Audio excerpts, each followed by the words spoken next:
Thanks for joining us. And today we're going to talk about how to experience bliss in Kriya Yoga.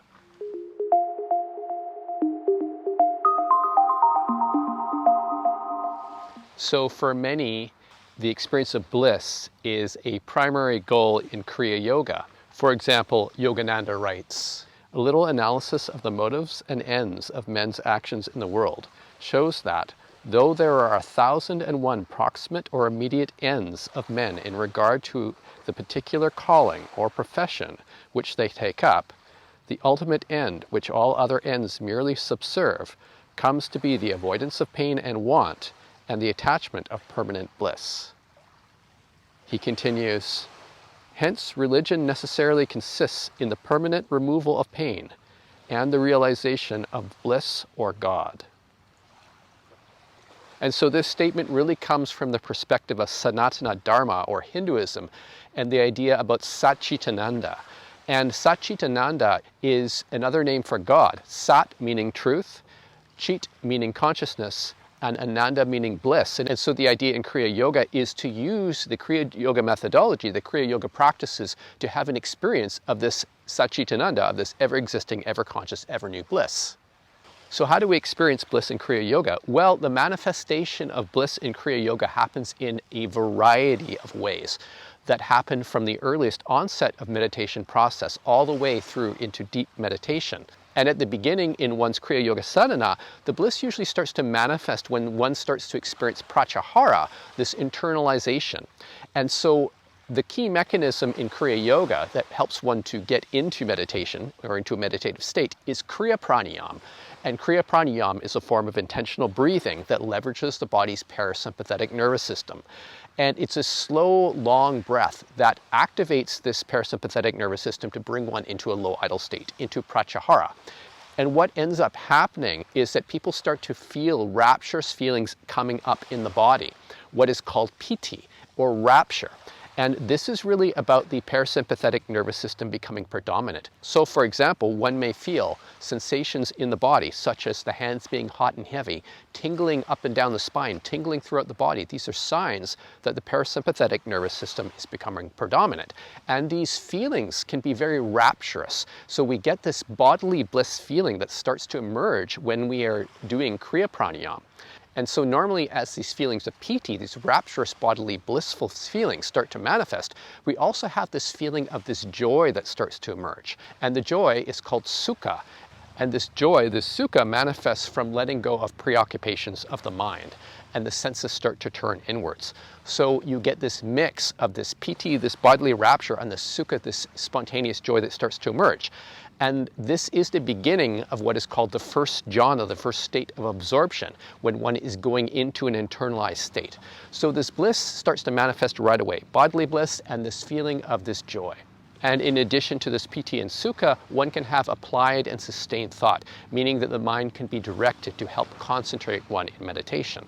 Now, what happens when one starts to let go of that applied and sustained thought and allow the meditation to unfold naturally is that one's mind starts to become internally collected. So this natural collectedness of mind starts to manifest. And what this does is give one a sense of accomplishment because one is experiencing a stability in meditation.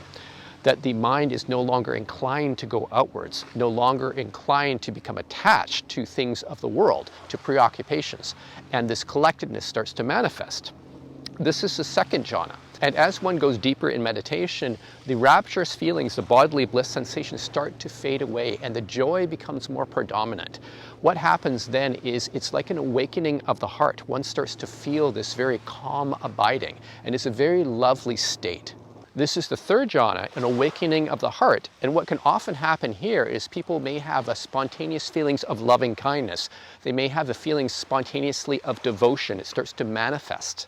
And as one goes deeper, what can happen is that feeling of loving kindness, that feeling of devotion can start to move up from the body, from the heart, up into the head area. And this often coincides with the roll-up of consciousness, where the body starts to disappear from one's awareness. And this is what in Patanjali's Yoga Sutras is called dharana, which is called an internalized concentration, or the fourth jhana, and where there's a purity of mindfulness due to equanimity. And as one is able to recognize any attachments that one may have in this state and to abandon them, to let them go, what happens is the sense of boundaries start to disappear entirely. And one may experience an expansion of consciousness, what is called the fifth jhana, and is often referred to in Kriya Yoga circles as the first samadhi. So this infinite spaciousness starts to appear, and it may feel as if one is expanding in all directions. And with this perception of infinite space, one may also experience this infinite compassion. And this has been referred to some as Christ or Krishna consciousness. As one is able to see any attachments that arise in this state and to abandon them, to let them go, what ends up happening is one becomes aware that this infinite space is filled with infinite blissful consciousness. And that is really what some people have referred to as God consciousness, as yoga, or the merging of the Atman, the soul, and Brahman, spirit. And so this is an experience of the sixth jhana. And if one becomes absorbed in this state, one can feel as if the bliss is never ending, that it is perpetual. And so the experience of it can be very uplifting. One experiences this mudita, which is empathetic joy, the joy of creation, if you will, spirit and nature dancing together, and it can feel extremely rapturous. But the rapture is a bliss that goes deeper than the body. One could see that one becomes utterly consumed with bliss. But is this the highest state that one can experience in meditation? Well, the answer is no. Because what usually happens when people experience this bliss is they want to stay with it, and they want to return to it, and they identify with it. Because it feels like it's perpetual. But in meditation, if one is able to look dispassionately at what that actual state is, one realizes that there is an arising of bliss and a passing away of bliss. It is an arising of consciousness and a passing away of consciousness. It is impermanent. The state is not perpetual. The state is not ever existing. And when one realizes that this is an impermanent state, one may perceive that there is a state beyond this. And really, when one starts to experience this disenchantment of this arising and passing away of bliss constantly, and then one releases one's attachment to the bliss, one develops dispassion or viraga, and from there, one will start to spontaneously move into the next higher state, which is the seventh jhana, the state of nothingness. And this is a release from the bliss, from these constantly oscillating states of bliss. And one is drawn into this nothingness, and this nothingness is conjoined with this perception of equanimity. And one can refer to this as a state of bliss, but this state is much more refined than the sixth jhana. And in reaching the seventh jhana, the state of nothingness, one may be inclined to conclude that this is the ultimate state of bliss. But this is not the case at all. If one is able to recognize one's attachment to this state, to abandon it, and to let it go, what happens is that one starts to move to the next higher state, which is the eighth jhana, which is called neither perception nor non-perception. And this is a state where one is starting to head towards nirbija samadhi, the highest samadhi state, seedless samadhi, what has sometimes been referred to as nirvikalpa samadhi. And the hallmark of getting into this higher state is that there is an utter clarity of mind, that virtually no vibrations of mind arise at all. But in the attainment of this highest state of nirbija samadhi, some may conclude this is the ultimate state. There's nothing beyond. But if one is able to recognize any subtle manifestations of attachment in this rarefied state, to abandon them and to let them go, one's mind starts to incline towards the unconditioned absolute, nibbana. And what happens when one touches or reaches that unconditioned absolute is that the mind stops. There's a cessation of feeling, perception, and consciousness. And what ends up happening after that cessation, usually, is that one's mind starts to reboot. The consciousness starts to rise again. One starts to understand the mechanisms of karma and see the links of dependent origination, how things come to be into manifestation.